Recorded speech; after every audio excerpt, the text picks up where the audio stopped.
дұрыс айтады ағамыз. Жаңа айтып отырғанбыз, Сауытбек атты жерденмін деп, сол Сауытбек ақынның өлеңдерін осы халыққа жеткізген Аяз ағамыз екен. Сол кісінің бір өлеңін қабыл алыңыздар.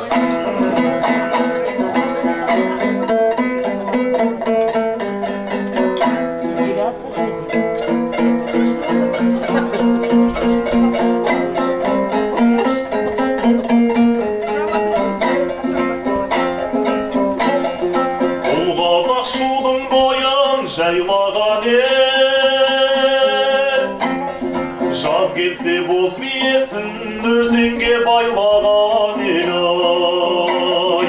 Бұл қазақ көкпар тартып бәйге шалып, бұлбұлдай ақын болып сайраған ел. Ассалаумағалейкум тойға келген, көңілі гүл көктемдей жайнаған ел. Құдалардың кеп жатқан қадамына, қуаныштан қазаны үгәй қайнаған ел-ай.